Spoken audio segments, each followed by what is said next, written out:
자동차의 엔진을 불법 개조해서 시속 최대 324km까지 가능하도록 불법 개조를 했거든요. 일상적으로 길에서 보긴 좀 힘들지만 대표적으로 인터넷에서 많이 돌고 다니는 레바겐, 다마스 폭스바겐 에디션 아니면 봉고르기니 무얼시를라고 충분히 한 번씩은 보신 경험이 있을 거라고 생각해요. 튜닝이라는 것 자체가 외국에서는 건전한 자동차 문화로 인식하는 경우도 많거든요. 근데 우리나라 같은 경우에는 제한하는 정도가 많아요. 그래서 튜닝을 하실 때 관련 규정을 면밀하게 따져보셔야 돼요.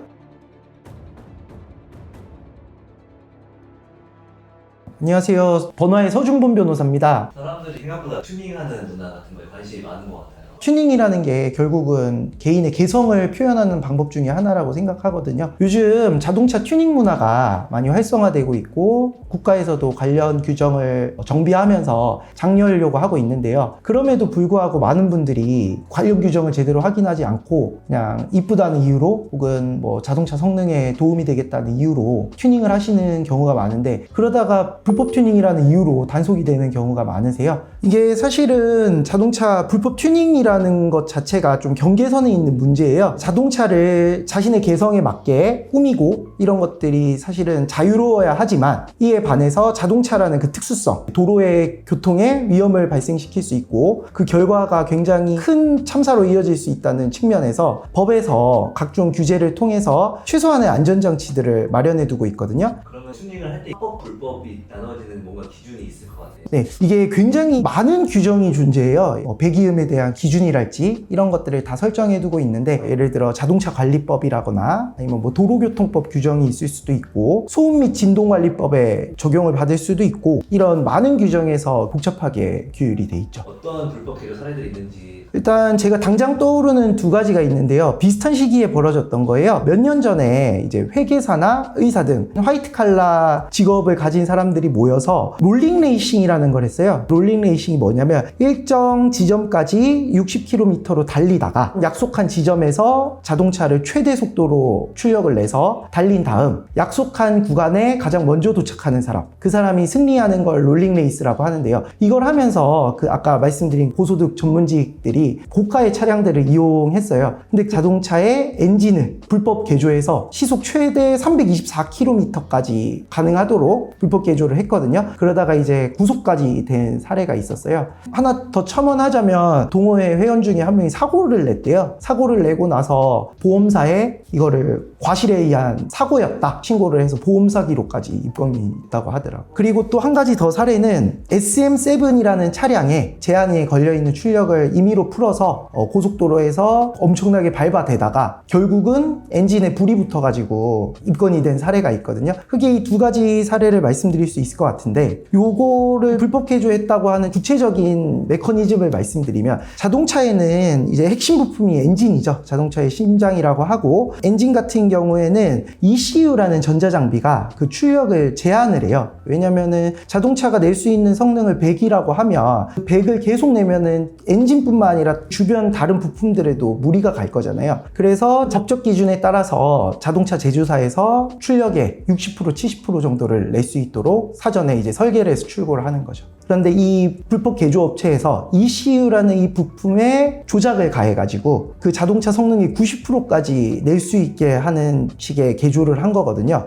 그러면 당연히 출력은 높아질 거고 최대 속력도 올라갈 거고 본인이 생각하는 그 펀 드라이빙 그런 것들을 만족시켜 줄 수 있는 상황이 생기게 되는데 다만 이런 것들이 나중에 부품들에 무리가 가게 되고 해서 너무 과속으로 인한 차량 사고의 위험을 발생시킨다거나 최악의 경우에는 엔진에 불이 나게까지 하는 상황을 발생시킬 수 있기 때문에 불법 개조라고 하는 거죠. 불법 튜닝들이 어떤 게 문제가 되니까 이렇게 법으로 막으라는 거예요? 불법 튜닝의 종류가 너무 많은데 그걸 다 말씀드리기 좀 그렇고 대표적으로 몇 가지만 말씀드릴게요. 첫 번째로는 당연히 안전성 문제겠죠. 불법 튜닝을 하게 되면 안전성에 심각한 문제가 생기게 되고 그거는 운전자뿐만 아니라 타인에 대한 이런 생명을 위태롭게 하는 상황도 생길 수 있기 때문에 첫 번째라고 볼 수 있겠는데요. 아까 말한 ECU를 통한 출력 제한이나 아니면 서스펜션에 대한 규제가 가장 대표적이라고 할 수 있을 것 같고요. 프로도 차량처럼 바퀴 엄청 큰 차량 그런 것도 불법이라고 볼 수 있는 건가요? 그걸 서스펜션이라고 해요. 차량과 차량의 바퀴를 이어주는 장치인데 그 장치의 경우에는 너무 이렇게 차이가 높거나 하면은 차가 코너링을 하거나 이럴 때 차가 넘어갈 수도 있거든요. 그렇기 때문에 이런 거에 대한 자동차 관리법에서 규정이 돼 있는데 이런 서스펜션은 차량의 안전성에 지대한 영향을 미치게 되는데요. 최저 지상고라고 하거든요. 최저 지상고를 약 10cm에서 12cm 사이 제한을 걸어놓게 되는데 그런 것들을 어겨서 튜닝을 하게 되면 불법 개조가 되는 거죠. 두 번째는 이제 최근에 많이 문제가 되는 환경 문제예요. 불법 튜닝으로 인해서 배기가스가 기준치 이상으로 나올 경우에는 대기 오염이 심각해지겠죠. 예를 들어 요소수를 주입해야 주행이 가능한 디젤 차량 같은 경우에 요소수가 주입되지 않으면 차량이 시동이 안 걸리게 설계가 돼 있는데요. 그거를 불법 개조해서 요소수 없이도 시동이 걸리게 하고 운행이 가능하게 하면 대기 오염이 더 심해지겠죠.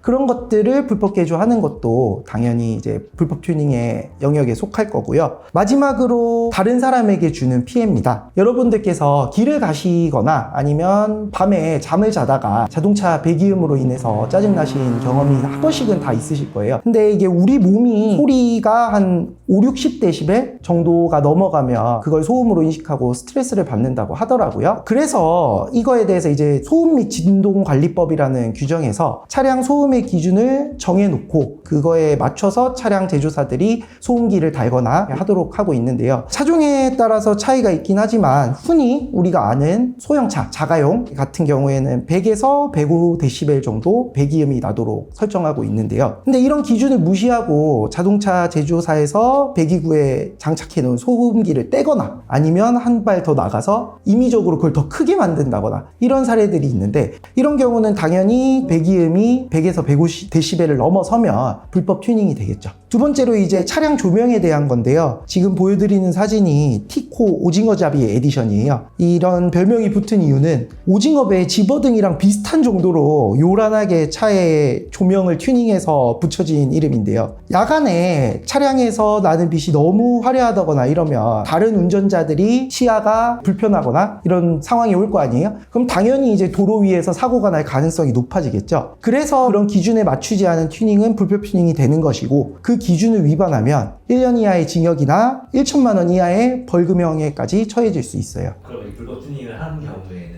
어떻게 단속이 이루어지는 건가요? 원래는 사람들이 이게 문제가 된다고 인식을 못할 때는 단속에만 의존을 했어요. 근데 최근에 이제 사람들의 법의식이 높아지고 국가에서 홍보도 많이 하면서 신고를 해라 이런 식으로 많이 캠페인이 벌어졌거든요. 그래서 최근에는 뭐 예를 들어 길을 가다가 너무 배기음이 크다거나 이러면 시민들의 신고로 적발이 되는 경우도 많고요. 그렇게 되면 국가에서 관련 법령에 따라서 소정의 포상금도 지급이 되는 걸로 알고 있습니다. 그 외에도 한 번씩 특별한 단속 기간을 지정을 해요. 예를 들어 뭐 음주운전처럼 그런 특별 단속 기간 중에 단속되는 경우도 많습니다. 경미한 사항 같은 경우에는 일단 경고를 주고 언제까지 이거를 원상복구 시켜라 라고 하는 경우가 있고 사안이 좀 심각한 경우에는 1회 적발 시에도 먼저 제재를 하고 그럼에도 불구하고 원상복구를 해놓지 않았다 그러면 더 큰 제재를 하는 방식으로 규제를 하게 됩니다. 제가 옛날에 차량 헤드램프를 좀 더 밝은 걸로 하려고 알아본 적이 있었거든요. 그때 생각보다 우리가 흔히 구할 수 있는 것들이 규정을 위반한 것들이 많더라고요. 이건 뭐 제가 직접 경험한 사안이고요. 그리고 그 외에 차량의 엠블럼이 위에 솟아 있잖아요. 그게 옛날에는 합법이었는데 최근에는 달순이 있어요. 달순이 있는데 차량에 이렇게 사고가 나서 보행자가 거기에 박아서 더 큰 부상을 입을 수 있기 때문에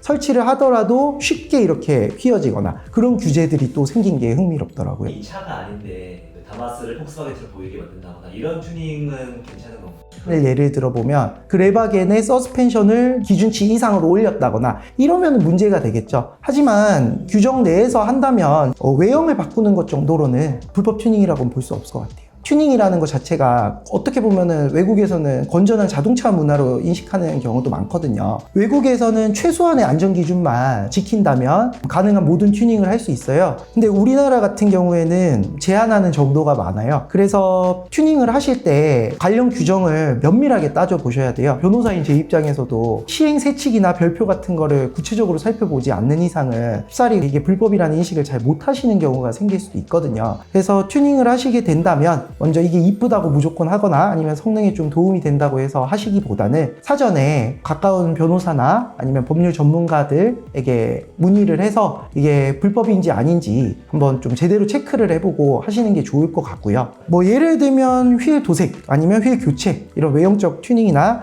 안전장치를 오히려 추가한다 이런 기능적 개선들은 충분히 가능하거든요.